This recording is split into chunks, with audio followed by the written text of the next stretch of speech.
todos. Desejo a todos muita paz, muita luz, sobretudo nesse momento em que o Brasil, sobretudo, festeja, né? As comemorações momescas, Carnaval está bombando, e a leitura que foi feita pelo nosso irmão Lucas, os senhores guardaram bem o texto. Nós vamos, no decorrer da nossa conversa, fazer uma menção dessa passagem evangélica. Ela, na verdade, consta com o nome dos evangelhos de Mateus e Lucas, com o nome de O Mancebo Rico, ou O Jovem Rico. E Jesus depois daquela lição, né? Mais fácil Camilo passar por buraco com agulha do que um rico entrar no reino do céu. O que ele não quis dizer que nenhum rico vai para o céu.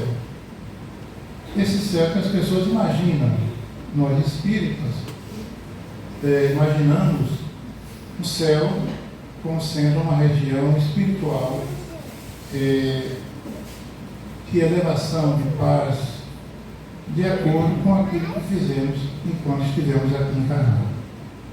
Não é um céu limitado, circunscrito, é um céu figurado, é um ambiente espiritual de acordo com a elevação moral de cada um de nós, e no princípio até de justiça do nosso Pai. Então, hoje eu estava conversando com o nosso amigo Jorge e dizendo que os senhores que estão aqui, as senhoras, senhoritas, poderiam ter escolhido ir para o Rasgadinho hoje, né? Ou para um outro bloco carnavalesco qualquer, ou ainda para a praia, aproveitar os momentos finais da terça-feira de carnaval, né? Mas os senhores fizeram uma outra escolha.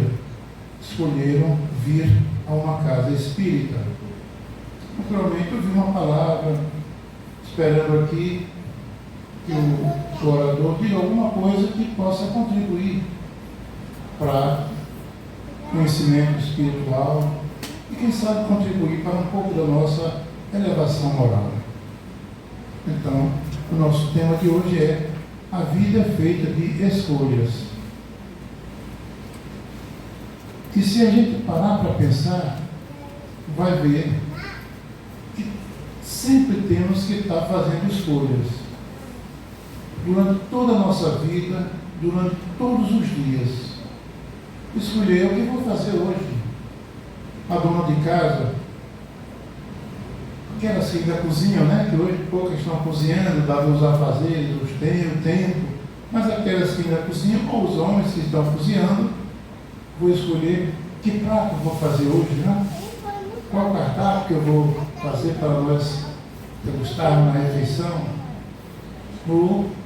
Vou escolher por que caminho eu vou para o meu trabalho. Vou por essa via? Não, aqui tem muito trânsito, vou por ali. Escolher as nossas amizades, escolher os nossos amores, né? Quando ainda estamos solteiros, jovens, escolher com quem namorar, com quem se afeiçoar, e com quem se unir para dar início a uma nova família, né? Enfim, temos que escolher. E as escolhas, elas são tão importantes na vida da gente, que delas depende a nossa felicidade ou a nossa desdita. De acordo com nossas escolhas, seremos venturosos, alegres, felizes ou infelizes, desditosos. E tudo fruto da nossa escolha. O nosso Pai, quando nos manda para cá, dá um salvo-conduto dizendo: vocês estão livres. Livres para fazer o que vocês bem entenderem. Deu um raciocínio lógico a nós humanos, que os animais, outros irmãos menores não têm, a razão. Então nós temos o raciocínio, a inteligência. sabemos diferir o bem do mal, o certo do errado, ainda que não tenhamos grande conhecimento acadêmico, escolar. Mas a lei de Deus, segundo os espíritos superiores disseram a Kardec na codificação da doutrina espírita, está escrita onde? Quem sabe? Onde está escrita a lei de Deus? Quem se atreve a dizer? Questão 621 do Livro dos Espíritos. Em nossa consciência. Questão 621. A lei de Deus está inscrita em nossa consciência. Eu não preciso estudar na escola, muito menos me graduar na universidade, ter um curso de nível superior, fazer um doutorado, não. Eu posso falar errado, inclusive, não combinar sujeito com predicado, não combinar o plural das palavras, mas eu sei que se a carteira do irmão caiu e ele não viu, eu não devo pegar, esconder e levar para mim. E depois ainda alegar que a chave não é roubada. Porque eu vi que ela caiu e sei que é dele. Então a minha consciência vai me dizer que eu devo chamá-lo, ainda correr se ele não viu, para dizer, olha, sua carteira caiu. Isso está na nossa consciência. Eu sei que o certo é fazer aquilo. Ah, mas eu não vou fazer isso, eu não sou trouxa. Ele nem me agradeceu uma vez que eu fiz isso. Mas o problema de quem não agradeceu não é meu. O problema é dele, que não cumpriu um dever também de gratidão, de reconhecimento e das boas maneiras que nós devemos ter na relação social.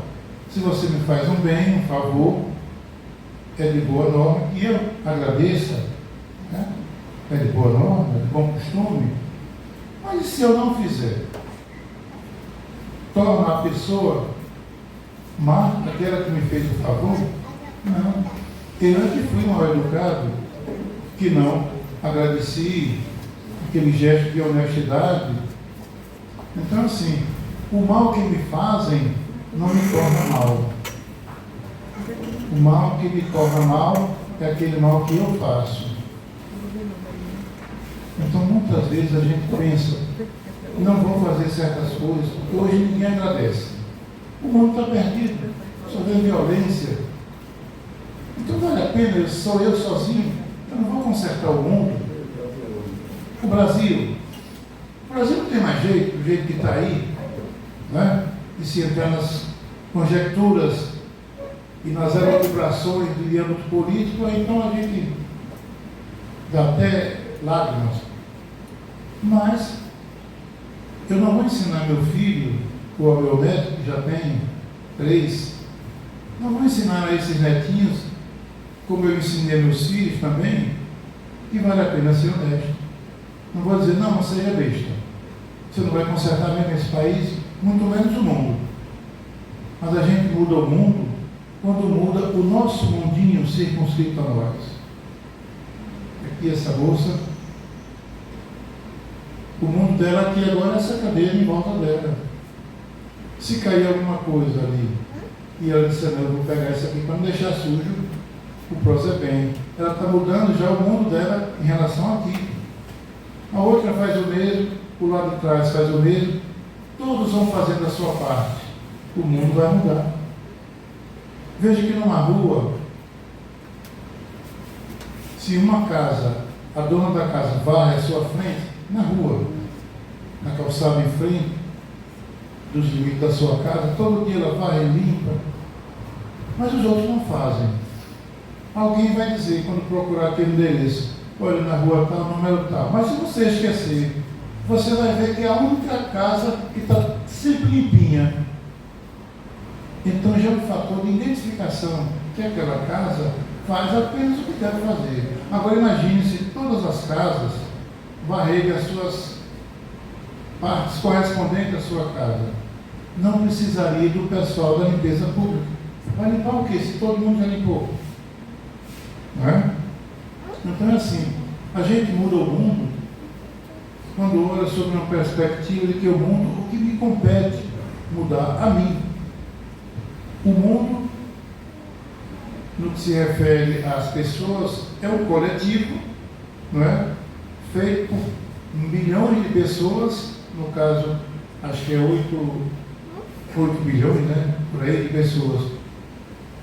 Então, se cada pessoa desses 8 bilhões fizerem a sua parte, o mundo melhora, todo. Então, cada um vai tentando mudar o que compete a cada um. No somatório, tudo está mudado, para bem ou para mal. Depende das nossas escolhas. É o nosso assunto de hoje.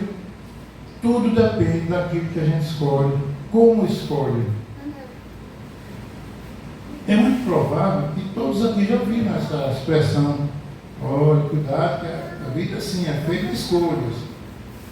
Até de uma forma jocosa, às vezes, brincando, ou de uma forma criticando, mas sempre aqui e ali a gente ouve essa expressão. O evangelista Lucas, ele registra no seu livro, no capítulo 10, versos 38 a 41, uma passagem interessante. Quando Jesus visita no vilarejo de Betânia as suas amigas Marta e Maria. Marta, preocupada com os afazeres domésticos, arrumando tudo, preparando uma boa refeição, afinal, o visitante era ilustre, era o Messias, era o Mestre Jesus. E ela queria apresentar para ele o que tinha de melhor: a casa limpinha, o chão batido, naturalmente, eram pobres, mas tudo limpinho, fazer uma comidinha bem temperada, para agradar o seu visitante celeste, que era Jesus. E Jesus era muito amigo delas. Marta e Maria eram irmãs daquele que todos já ouviram falar, Lázaro, aquele a quem Jesus, segundo o texto bíblico, traz a vida depois de 4 dias no túmulo. Então, Maria preocupada e Marta de boa na sala, só ouvindo Jesus falar. Nem foi lá dar uma mãozinha. Mas Maria estava encantada com as palavras, com a boa notícia que o Mestre trazia dos céus para nós e a humanidade. E Marta e Maria ali absorvendo cada palavra, como se anotando nos escaninhos de sua mente. Mas Marta se inquietou e vai até o visitante, pois era amiga. Seu Senhor, não é justo que eu estou ali ralando desde cedo, fazendo tudo, limpando, varri o terreninho lá fora, né? E estou temperando aqui a comida. Por que o senhor não manda ela me dar uma ajudinha lá? Não é justo. Jesus: Marta, Marta, estás fatigada, estás inquieta, uma coisa que não precisa. Marta escolheu a melhor parte. Portanto, não vos fatigueis, não vos inquieteis. É claro que ele não quis repreender Marta por estar fazendo os seus afazeres com tanto amor para o convidado que ela tanto amava, que era Jesus. Ele apenas aproveitou para dar uma aula. Toda a fala de Jesus, onde ele estivesse, era sempre uma aula. A aula que os seus biógrafos, que a gente conhece como os evangelistas, foram anotando, outros gravando, depois escreveram, e chegou até os dias de hoje para nós. A fala de Jesus era atemporal. Servia naquela época e serve hoje como se fosse do mesmo jeito que ele falava naquele tempo. É só fazer a atualização, que ela se aplica aos dias atuais. Na nossa cultura, com os nossos problemas, é só fazer a relação. E tudo que ele falou lá se aplica no dia de hoje. Então ele queria ali dar uma lição a Marta, mas simbolizando toda a humanidade, que muitas vezes a gente se preocupa com certas coisas materiais, e até de bom tom, até de boa índole. Mas nem sempre a gente deve empregar todas as nossas forças mentais e físicas nas coisas materiais e desprezar as coisas espirituais. É por isso que Jesus disse ao rapaz, que nós vamos já falar sobre ele, que era mais fácil. Aliás, ele disse para os discípulos, quando o rapaz já saiu triste, disse: olha, viram que ele foi embora triste? Ele tinha muita riqueza. Por isso que eu digo a vocês, é mais fácil um camelo passar pelo furo de uma agulha do que um rico entrar no reino dos céus. Jesus deu àquele rapaz, aquele jovem, aquele mancebo rico, uma oportunidade de escolha. Agora ele deu duas opções: você desfaz de tudo que você tem, ou você me segue. A escolha é sua. Difícil, né? É para nós. Para qualquer um de nós é uma escolha difícil. Não sei se eu escolheria diferente do mancebo, ainda na atual condição minha, nessa encarnação. Eu já tenho algum conhecimento, não estou tentando passar para vocês. Mas onde convite é uma escolha difícil. Sobretudo para quem tem muita posse. Bom,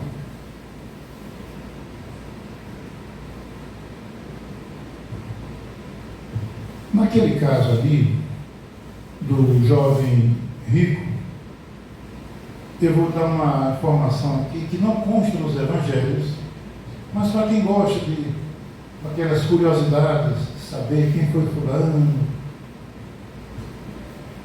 A doutrina espírita tem um particular que, além das obras oficiais, canônicas, que Kardec pega grande parte dos evangelhos e cria uma obra chamada O Evangelho segundo o Espiritismo, que é a terceira obra da codificação, mas a doutrina é pautada também em informações que vêm dos Espíritos.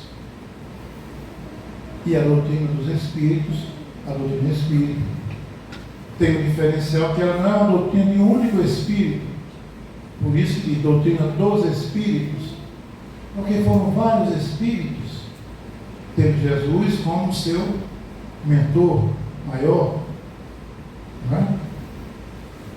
Então, os Espíritos diziam uma coisa aqui, Kardec perguntava ali e acolá a mesma coisa, que é o princípio da universalidade. E aí ele ouvia que as respostas eram bem semelhantes, logo tinham fundamento. Kardec era um homem de ciência, então ele queria realmente fazer os experimentos, testar se realmente aquilo tinha comprovação, e não teve como ser diferente.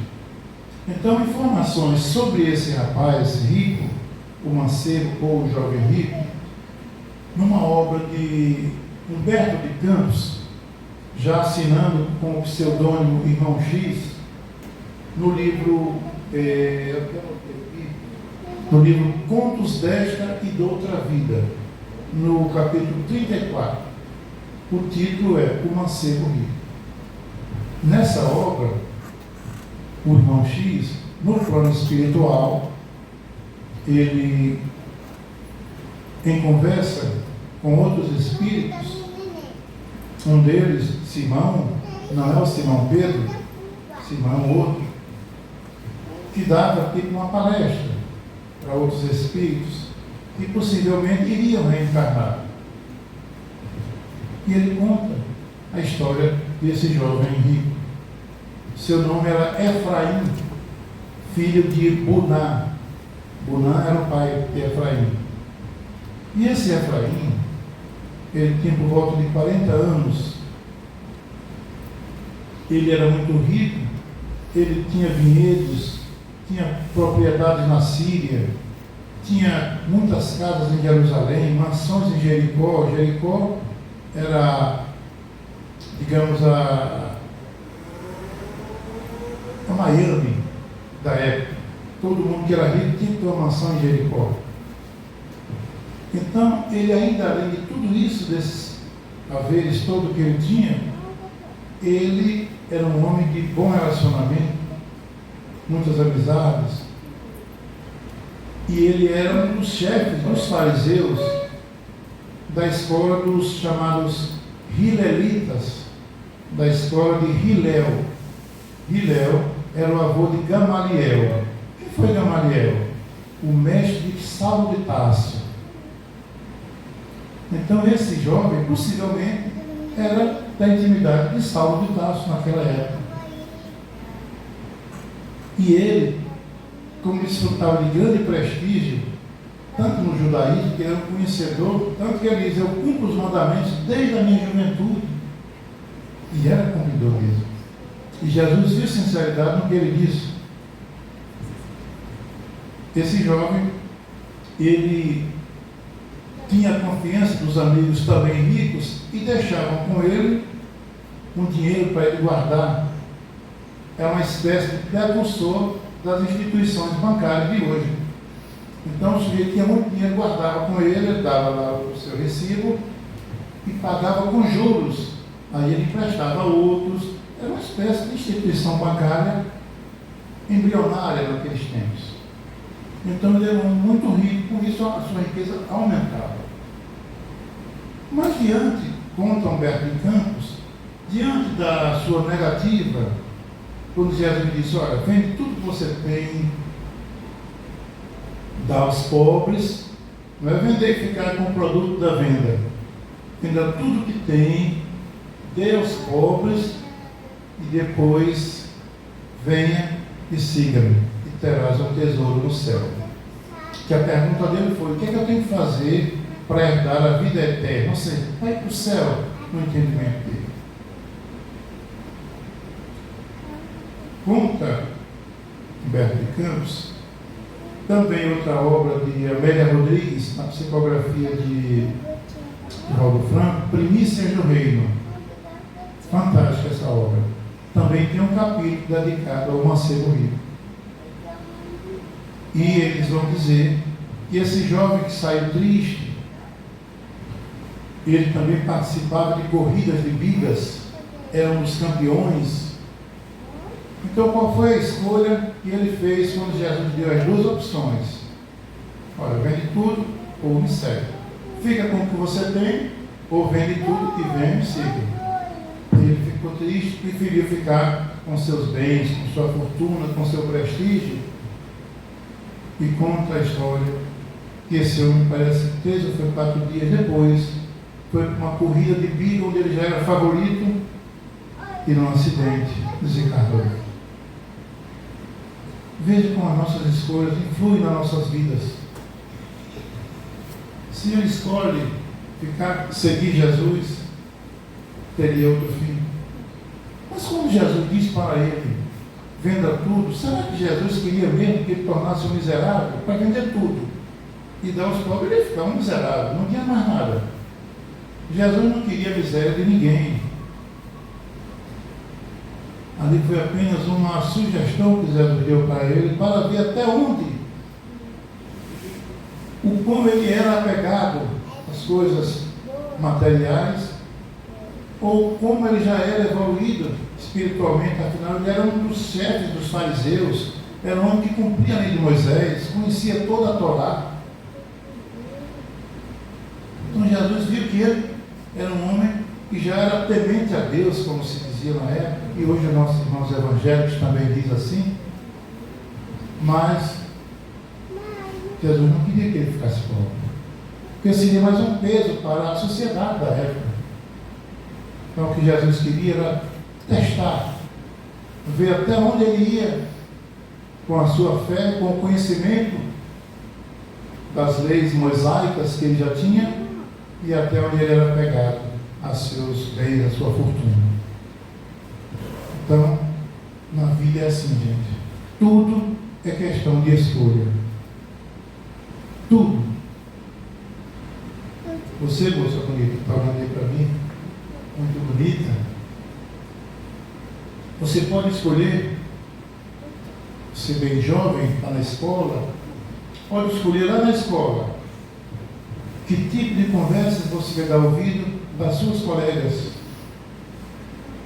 Certamente vai ouvir boas conversas, boas propostas, boas sugestões e possivelmente, provavelmente, também poderá ouvir outros tipos de conversas não muito recomendáveis, sobretudo em idade de adolescência, né?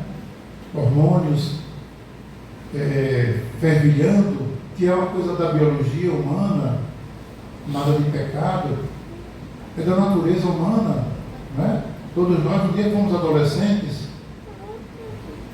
mas a escolha que a gente faz daquilo que ouve, dos convites que recebe, escolheu muitas vezes os pais em casa dizem: minha filha, olha, se fizerem isso, se oferecer isso, não queira, se chamarem para aquilo, não vá. E muitas vezes os pais são chatos. Meu pai fala assim porque não é jovem. Porque o jovem pensa que o velho já nasceu velho. Eu, por exemplo, tenho 70 anos. E eu não nasci com 70 anos, eu nasci com 0 anos. Passei pela infância, adolescência, fiz as bobagens todo adolescente. E eu era um pouco atrasado na minha época. Meus irmãos diziam que eu era velho, porque eu não gostava muito de folia, eu gostava mais de sossego. Então, as escolhas que você, emblematicamente, toda jovem e todo jovem pode fazer quando está ali na fase de escola, nas universidades. Os convites são de todas as mãos, todas as formas, para isso, para aquilo, né?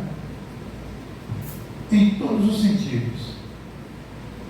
Compete a cada um escolher que tipo de convite vai aceitar, que tipo de sugestão vai acatar e fazer, ou dizer: não, eu escolho ouvir o que meus pais me dizem em casa, que eu tenho muito cuidado com o que ouvir, com o que falar, com quem estiver. A escolha das amizades também. Tem um bloquinho, todos são colegas, mas tem aqueles que você vê que são apenas colegas. Outros você pode dizer são amigos. Os amigos são aqueles que pensam no bem, que querem as coisas boas. E os colegas são todos, e tem aqueles colegas que não são os amigos, que dizem: vamos dar uma saidinha, matar a aula hoje, seu pai não precisa saber. Você é trouxa, vai dizer a ele: nossa turma aqui, ó, ninguém fala nada. E às vezes a proposta é tentadora, é só hoje, né? Pode ninguém vai ficar sabendo, só hoje. E aí começa o só hoje dá gosto, depois só amanhã, só depois, e depois vem as consequências. Lei de causa e efeito. Toda causa gera um efeito. Em função das escolhas que eu fiz, as consequências são inevitáveis. Jesus vai dizer: a cada um será dado segundo suas obras. É isso. Tudo que eu fizer terá uma consequência. Se é coisa boa, a consequência é boa. É uma lei natural. Ação e reação. Até na física, né? Ação e reação. Para nós é causa e efeito. Toda causa gera um efeito. Se a causa é boa, o efeito é bom. Se a causa não é boa, o efeito não poderá ser bom. Albert Einstein, um grande cientista, né, todos conhecem na física, ele dizia que é uma grande insanidade fazer as mesmas coisas e querer resultado diferente. Para ele querer resultado diferente, tem que fazer coisas diferentes. A mesmice continua o mesmo, não muda. O apóstolo Paulo, o apóstolo dos gentios, também vai dizer numa carta aos Gálatas que a semeadura é livre, porém a colheita é obrigatória. É semelhante ao que Jesus diz: a cada um segundo suas obras. Você pode semear toda semente. Agora, a colheita, o fruto que você vai colher, é da árvore cuja semente você plantou e regou. Porque se a semente é boa, você tem que plantar e regar, tirar as ervas daninhas, fazer a poda certinho, para que a árvore tome gosto, está crescendo, frutifique, não é? E se a semente não é boa, ainda que você regue e faça a poda, o fruto não será bom. É amargo. Então, minha gente, na vida é assim. Tudo é questão de escolhas. Como eu disse hoje, agora já tem mais de 20 aqui, no começo tinha uns 20 e poucos, para quem chegou depois, hoje muitos escolheram estar no bloco rasgadinho. Nada contra. É carnaval. Ou outros blocos. Primeiro atrapalhando o trânsito, a rua fica interditada, às vezes é uma pessoa com pressa, um idoso, um doente, aí tem que dar uma volta, porque está tudo interditado para a festa. Até algumas palestras espíritas, a gente vê algum orador dizer, olha, carnaval não tem nada demais. Porque o problema não é o carnaval. O problema é o que está na sua mente. Eu posso estar no meio do bloco, mas a minha mente não está pensando em nada ruim. E às vezes eu digo, é impossível você estar no meio de um bloco, com milhares de pessoas, uma música frenética, normalmente tendenciosa à sensualidade, que hoje é uma apelação muito grande, não é? Embaixo, em cima, os gestos de verdadeira erotismo mesmo, verdadeiro erotismo, as coreografias, o barulho infernal. Ainda que você esteja com a mente ligada, ninguém está no bloco de carnaval com a mente aqui na palestra. Estou aqui no carnaval pulando, mas estou pensando que deve ter uma palestra espírita em algum lugar, e eu estou aqui me conectando. Ou se ele é de outra igreja, de outra religião, estou pensando aqui na homilia que o padre está fazendo agora, ou no culto que o pastor tal está fazendo. Não está. O ambiente, ele é impregnado de energias que não são boas. Né? Tem aquele ditado, muito se fala, né? Atrás do trio elétrico só não vai quem já morreu, né? Porque a gente diz, atrás do trio elétrico só vai muitos que já morreram. Porque se aqueles que estão ali tivessem a vidência, que é uma das faculdades mediúnicas, quem tivesse a vidência mais aguçada, ia haver uma verdadeira nuvem sombria. Não que sejamos puritanos e vamos condenar. Eu, por exemplo, nunca gostei. Mas tem muita gente que já brincou e que gosta da alegria. Né? Mas é que o carnaval, eu posso dizer que tem 70, de 50 anos para trás, era bonito, era marchinhas, letras, até infantis. Né? É gostoso você,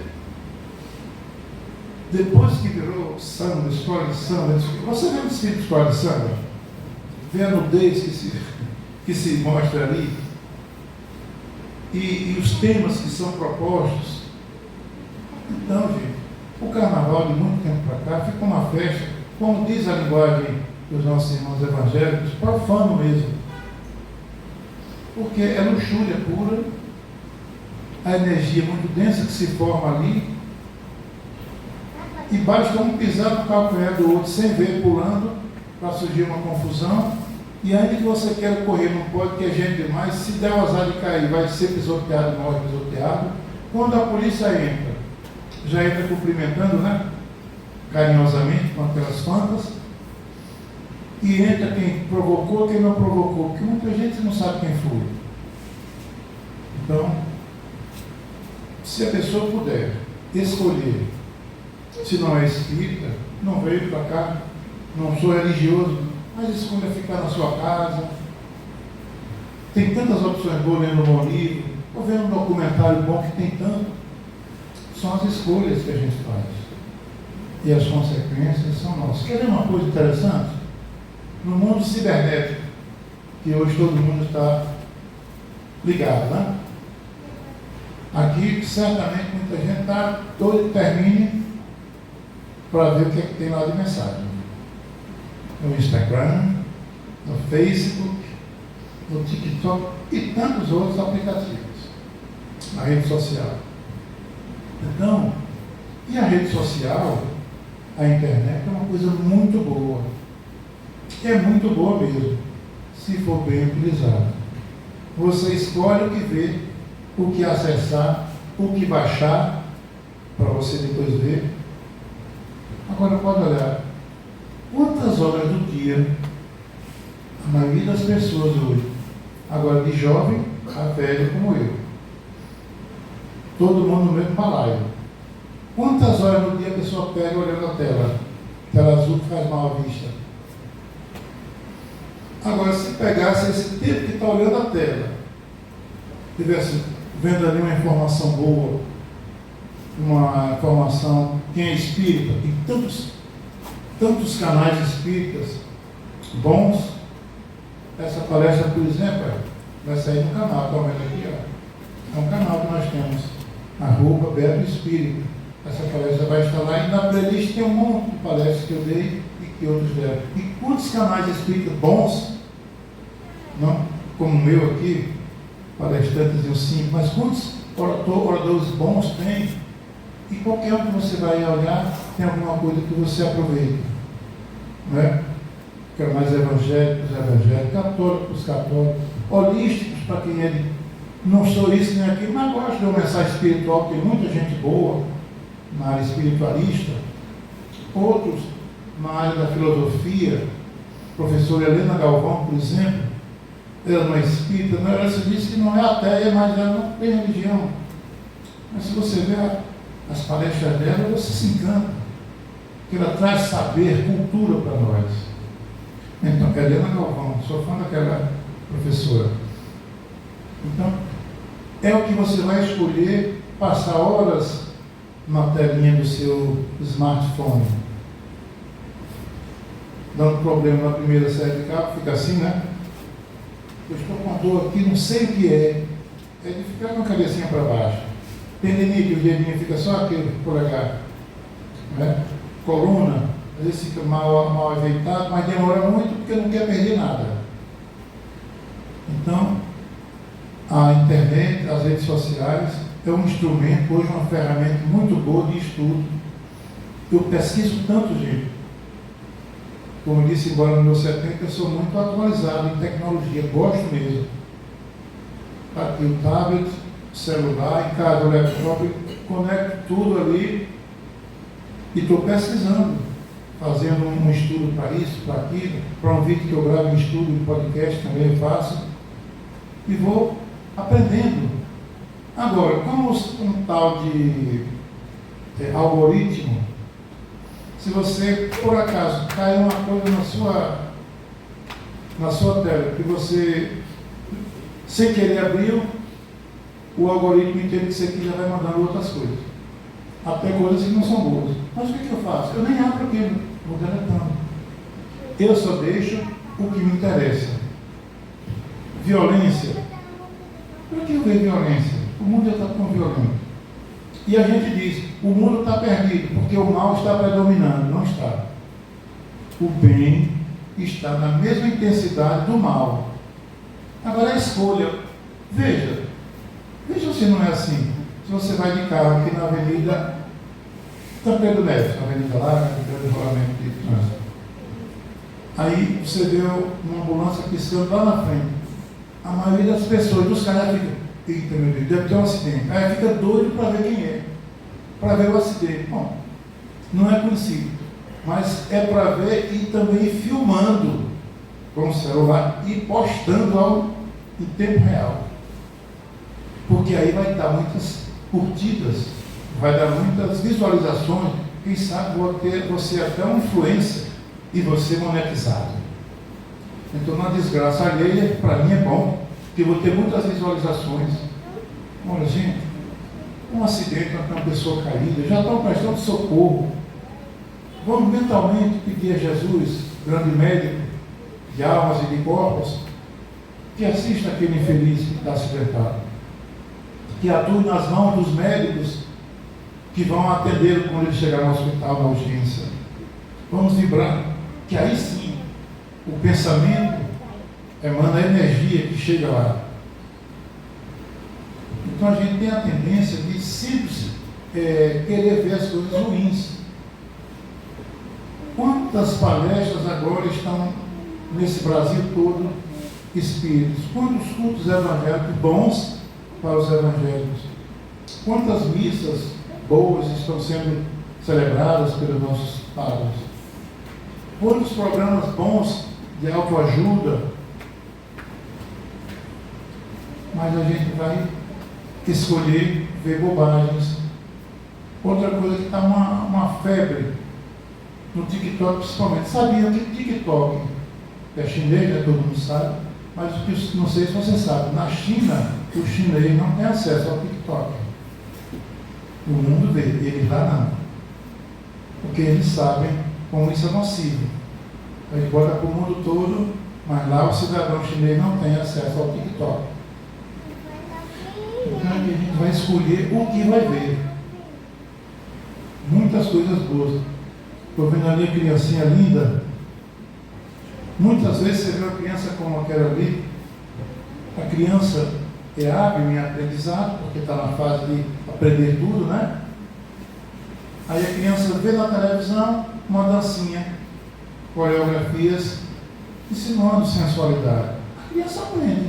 Ela acha bonitinho, ela tem a pureza da criança. E Jesus diz: deixai vir as minhas criancinhas, pois delas é o reino do céu. Quem não se assemelhar a elas não terá ingresso no céu. Então a criança é pura, aprende.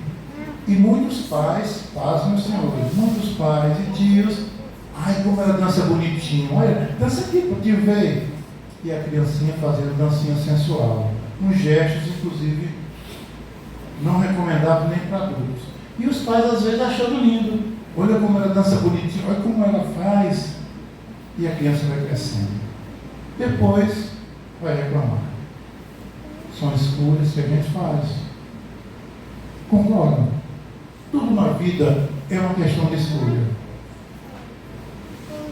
É o que a gente vai escolher assistir, é o que a gente vai escolher ensinar, é o que a gente vai escolher escutar, falar, fazer, decidir. Tudo depende da nossa escolha. E os resultados, como diz o apóstolo Paulo, a semeadura é livre, porém, colheita é obrigatória na proporção daquilo que você semear. A cada um segundo suas obras, disse Jesus. Então, tudo que você faz tem um resultado, de acordo com o que você faz. Que obras é que Jesus se refere? É de acordo com o seu procedimento, em relação ao seu semelhante. O bem que você pode fazer e não faz, ou o mal que você poderia evitar e não evitou, então você fez o mal também. Porque às vezes, fulano é muito bom, nunca fez mal a ninguém.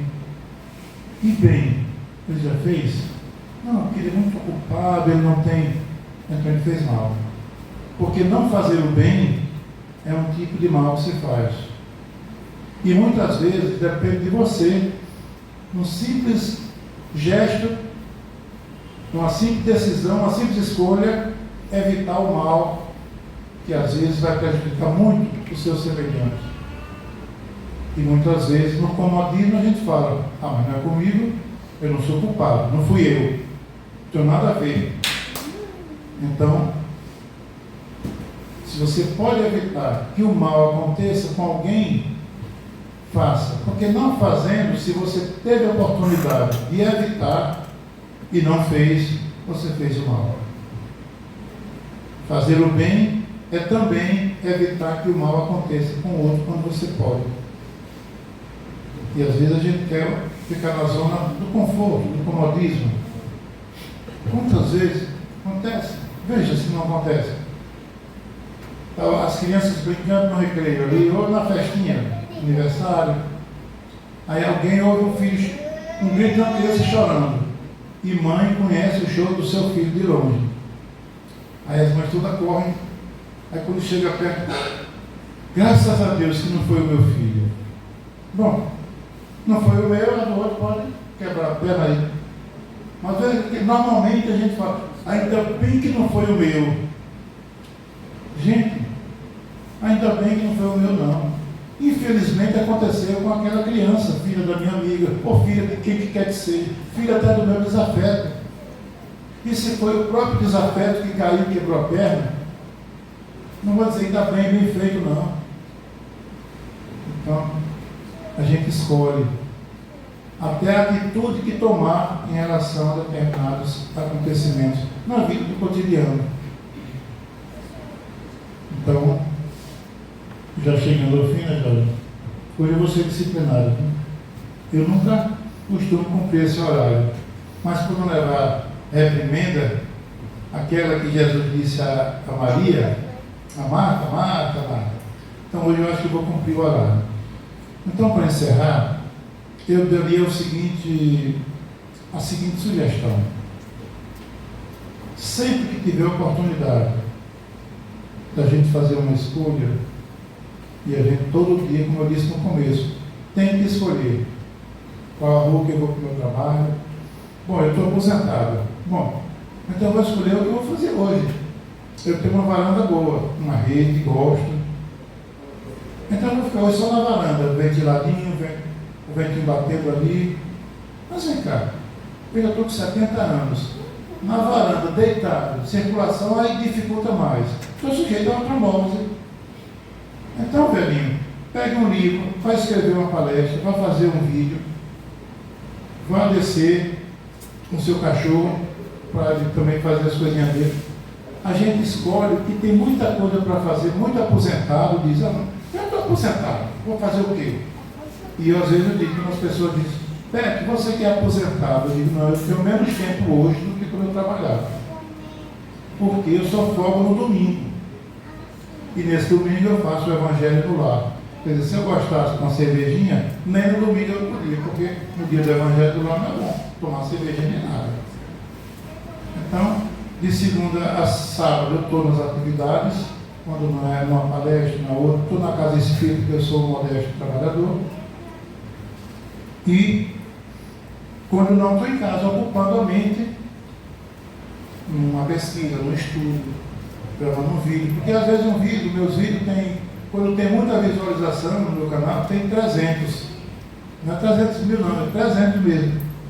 Mas eu já recebi chat de pessoas dizendo que estão na Suécia, outros estão na Austrália, dizendo que lá não tem quase coisas, e adorou ver minha mensagem, e já se inscreveu no canal, tem outro brasileiro lá, enfim, que alguma coisa ele aproveitou, não é bom? Então eu não estou atrás de monetização, de quantos curtidas vai ter, não estou atrás de curtida. Eu estou atrás, se uma pessoa desses 200, ou 150, ou 300, que vê, se aproveitar uma coisa para si, em termos de transformação, eu estou feliz, cumprimentarei. Que a paz do Senhor Jesus envolva todos vocês que escolheram vir para aqui hoje e que tenham um bom final de noite, em paz. Se quiserem ver os reflexões de Samba Verde, mas se quiserem ver outras coisas melhores, eu digo que tem, viu? Netflix está cheio de documentários bons e aproveitem. Muita paz. Muito obrigado pela atenção. Até a próxima.